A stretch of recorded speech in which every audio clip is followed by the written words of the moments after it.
I'm a huge believer in the decisions. I think if you're in control of something, you can and you can make a decision on which way to go. You're in full control, like 99% from the time, what is going to be the outcome. And this is maybe the main reason I am making this video, just to share with you my top 3 decisions that I make back in the days, or in the period of like 2 years, because yeah, 2 years is a huge amount of time and there is a lot of decisions. Some decisions is going to just give you small improvement, other decisions is going to be a game changer. It is what it is. The important moments is the best moments, where you have to think over your decisions. Small things like, should you actually go to the shop and buy some candy, you know? It's a small decision, because should you go or not go, I mean, period. But there is a decision that is a game changer for your account. And yeah, I'm going to start with the first big decision that I make, and that was the alliances. And I'm going to start with season 1. I'm going to share with you one story where in season 1 nobody was knowing what is happening. Everybody was, you know, there was a people fighting on the street, let's say it like this. Just I'm here, the other person is here, and we fight here for no reasons. I remember we gathered like 3 people. Yeah, then I joined in my first alliance. I get I think pop-up, and I joined the alliance. And from there, my experience with alliances start. Of course, our KVK was, how to say it didn't actually have any kind of whales. At the end of the season 1, we was having 2 people who opened tier 5, and they opened tier 5 like 5 days before the season 1 opened. So it's not like on day 1 or day 2 there was tier 5. And till they opened this, everybody was tier 4. So, you know, and it was not a lot of chests. I mean, here, for example, to actually think about the chest and what kind of benefits I can actually get from this chest. As you can see, VIP points, blah blah blah.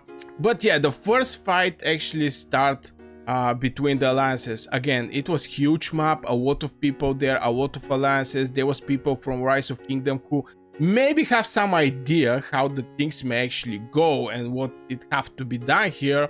There was not much also YouTubers to provide some information. I remember I was watching Mr. Sneaky, and yeah, I start actually with this bad boy, and from there I start watching Hosden and Meower. I think this is the 3 people who was from the beta time, I mean before the global launch, because I start playing on the global launch. And the idea was not actually making YouTube channel, just maybe this is side story. We have huge issue with the Hydra, and I was rank 4. We're going to go at the my was alliance that I enter, and I was rank 4. We fight with the Hydra, we die constantly. We make 3 tries per day, sometimes 2, to kill this Hydra. It was almost impossible. I'm speaking about the Hydra on Elite. And it was impossible. Right now you have some debuffs where you can increase your damage over the Behemoth, but back in the days there was nothing like this. If you kill it, you kill it. If you're not, try again. So I make the YouTube channel just to post the videos, and me and the rest of the officers can actually see who is performing how on the battlefield, on the Hydra, because we was having like 60 people online, and in the same time the cave was for 40 people. So these videos actually help us to cherry pick the players, and it's very important, your performance in Call of Dragons. I mean, I think people know that, but yeah, we cherry pick the people. We still didn't kill the Hydra, but we killed the Deer Bear. This is maybe my biggest win in this game in season 1. Of course, we also defend the dragon, but this is other story. So from there was actually born my channel. It's not something that I have in my mind from the beginning. And we was gathering information there. So we get attacked, my first alliance get attacked from more strong alliance. There was some big fights and blah blah blah, and they beat us. And from there actually start some power transfer. And people, old people, I mean, the people who was back in the days, remember that the moment one alliance beat other, there was a power transfer. Always. They're going to get from the beaten alliance the best players and the WoW performing players, WoW power players, by the way. It was WoW power because back in the days there was no merits. The merits was actually presented later in Call of Dragons. And people, you take out the WoW power and you bring the big power and you fight with next alliance, so you can actually power transfer between the alliances. And my second alliance get beaten by third alliance that I actually end up at the end of the day, and I become rank 4 there. But this actually give me a big lesson, and this is one of the decisions I make, is actually going and trying to be in very strong alliance. There's a couple reasons behind. First, you're strong, obviously. The second, there is a people who have decent knowledge because they also want to be with the, I mean, it's something like this. If you're a strong player, you want to play with strong players. It's extremely rare cases where a strong player wants to play with weak people. By weak, I mean casual players. Just because he himself is a casual player and he's not looking for big challenges. He wants to, grow his account on peace and blah blah blah. But in general, if you want to be competitive, you're looking for the most strong alliance, because by being in the most strong alliance, you're going to get strong opponents. And this is the first big decision, is actually trying to be in this type of alliances where the alliance is actually strong and you can be competitive. And later this also helped for my YouTube channel, I'm not gonna lie. I mean, by big strong competitive alliances fighting with other alliances of this type, this is interesting for the viewers, and and I get some benefits there later when I start going my channels. Right now we are over 2000 something, and every day we get more and more people on the board, so I'm extremely happy with my channel. But this is the first decision that I make. The second decision that I make was about my legions, because you're already in competitive alliance. Somehow you manage to enter there. What's next? What you have to do?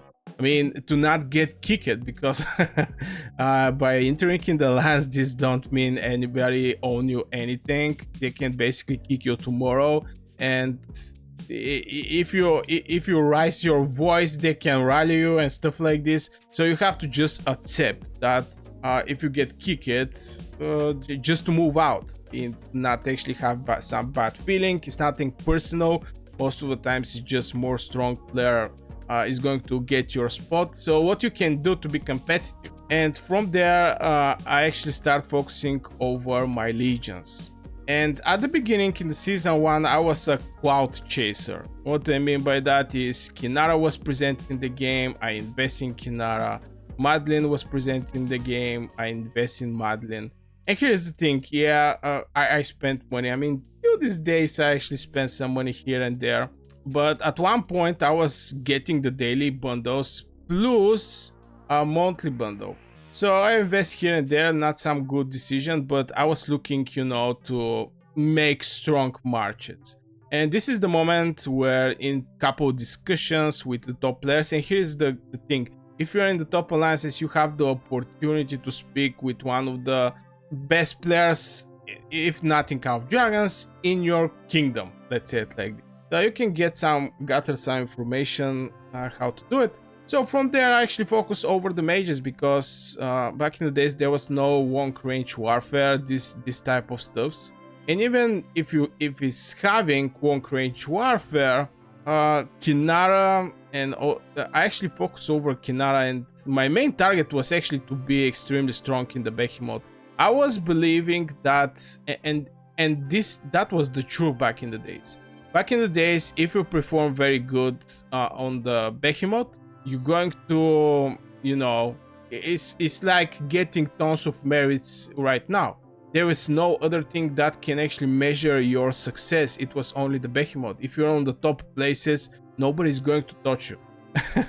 Right now, they check your merits, they check your kills. There is a lot of how to say it, things in the list that the competitive alliances are checking before they let you in.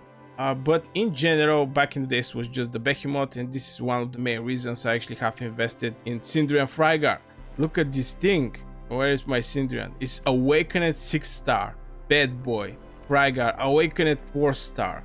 This is this is my best basically my best archer combo, but I make one. I was like, I'm going to make one marksman's just for the Behemoth, and the rest is going to be the mages. So I think this is one of the other decisions that I make that was a game changing, just because if you spread, if you're a WoW spender, now some people are going to say daily bundles and monthly bundles is something like a mid spender. Some is going to say WoW spender. Some say, yeah, it's different opinions over what kind of type of spender you are. But if you spread your spendings, it didn't actually matter what kind of spender you are. Maybe if you're a Kraken or WoW, it didn't actually matter. But if you're a WoW or mid spender and you spend your stuffs on different places and not actually have a clear vision where you're going with your castle, with your legions, well, you're going to end up with weak legions, even though that you actually spent. And some free-to-play player can actually outperform you. And yeah, from there, this is the biggest decision that I make. I go for mages. I try to be a cavalry. I changed to Spring Warden, but cavalry is not for everybody. Now it may sound stupid, but it's not for everybody. Not only because, first of all, Spring Warden have good egos, but they back in the days, their ground cavalry was extremely bad, you know, extremely bad. So I tried to be cavalry, but it didn't actually happen, and I end up to be a mage. The main reason was mages was the troop on the battlefield. No long-range warfare, no stuff like this. No infantry with up to 40% reducing the range damage. No cavalry where they reduce the damage by 80% when they charge and getting crazy amount of damage on each hit. And only thing was they was receiving 1000 rage or 100% rage. So mages was a dominant unit in Call of Dragons, especially with Lilia.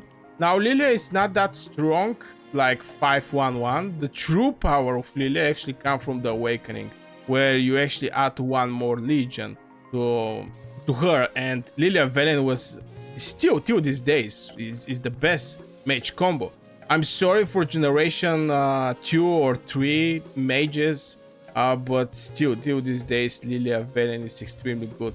Now you can combine Lilia with other heroes and you can get better results. I think maybe the Velen can get little put it aside in this whole picture over the seasons, but Lilia is still on the top of the food chain. So yeah, this is the second decision that I make about my account, let's say it like this. And the final decision that I make, and I think it greatly benefit me, and that was to make a YouTube channel. Now it may sound stupid. Whoa, he's going to brag about his YouTube channel or something like this, but here is the thing. When you make a YouTube channel, you try to be, you know, you're making videos with information inside, right? So you want to be 100% accurate on what you're saying. It's not like, oh, I was wrong, sorry about that. I mean, this type of things have to be reduced to the minimum so you get more interested in the game.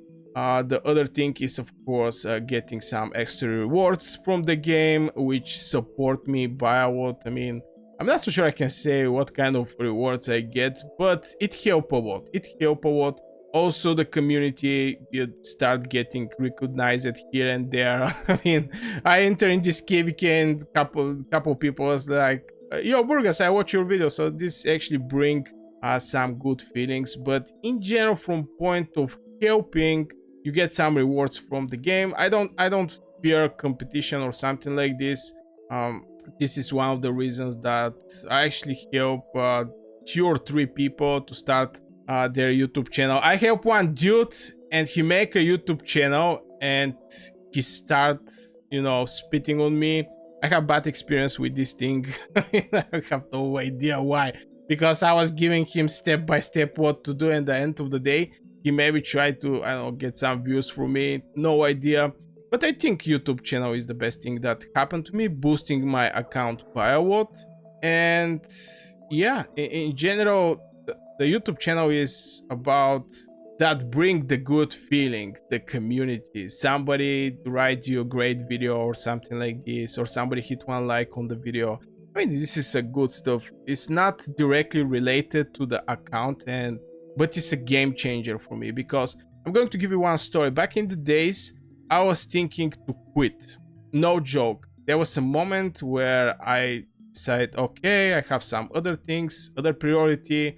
I was learning for one extremely valuable certificate, and my company was going to pay for this certificate. And I was like, oh my god, if I don't get this certificate, it's going to be bad publicity. So I was 100% focused there, and I was like, okay, I quit. I quit. I leave my castle. I tell my people, yo, blah blah blah, I'm leaving. I'm going to take out my legions outside, go and get all of my resources. I was having like 100 million per resources, and I leave my castle like this, and I quit for like 10 days maybe, or 11. And then I start learning things. I focus over the certificate, but at one point I was like, okay, I have a YouTube channel, it's doing very well. Back in the days, I was getting crazy views.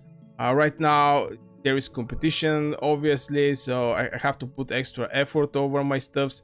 But yeah, I was like, okay, I have a YouTube channel. I built this, and at this point, my YouTube channel was also monetized in YouTube partner program, so I was also making money from there.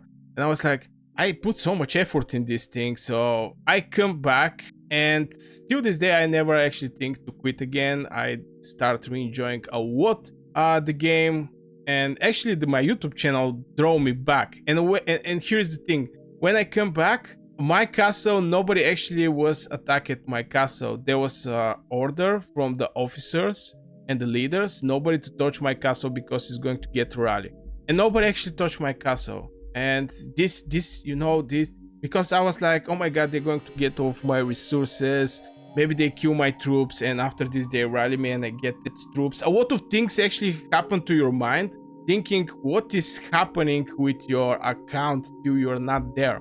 And I want to thank to these people. I lost coordinate with these people because that was for over a year and a half maybe, but I'm thankful. I'm thankful because this actually show a lot from my community that I built around my channel. Until this day, here I am, Burgas Call of Dragons, fighting alongside BTX right now. But yeah, the enjoyment is still there. So this is the 3 decisions I actually make. Now, if you want to get better right now from BTX, I have the best cavalry player in Call of Dragons giving a guide, and I'm sharing this guide, and I'm going to put one video here if you want to become a cavalry main person and actually feel the horsepower. Feel the horsepower. So I'm going to put it here, but this will be for this video, guys. I really hope you enjoyed. Like, subscribe, see you in the next video.